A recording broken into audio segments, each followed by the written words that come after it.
police officer who shot and killed Sammy Yatim on a streetcar is now out on full parole. James Forcillo served about 1/3 of his more than 6-year sentence. Lorenda Redekop looks at the reasons for the parole board's decision.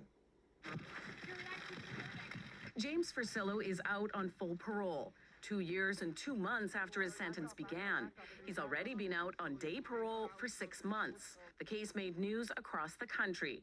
18-year-old Sammy Yatim armed with a knife on a streetcar, empty by the time officers pointed their guns. Forcillo fires 2 separate volleys of shots. He was found guilty of attempted murder in connection to the second round of shots.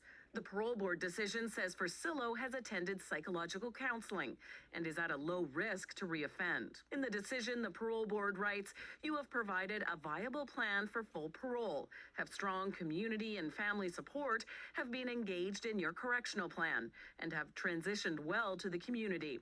As a result, it calls Forcillo's risk manageable. It is unusual.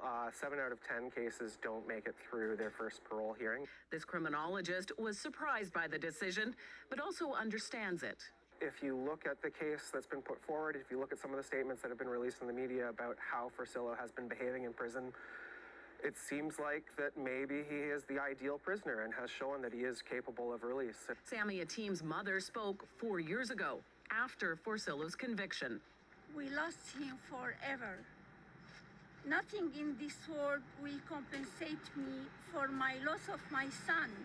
The parole board says it considered victim impact statements by Sammy Yatim's family in this decision. It refers to him as a loving son, protective older brother, and much-loved member of his community. It says the Yatim family continues to suffer, and one condition of Forcillo's release is no contact with them to prevent any further trauma. In the area where the shooting happened, people are frustrated. To abuse your power like that, I'm sorry, he did not deserve full parole. I think it's wrong. I think he should have served his full sentence. There's lots of examples in the world where police officers and law enforcement are able to control situations without firing their weapons. Forcillo is also under a lifetime weapons ban. The parole board says he's attending college and plans to become an electrician.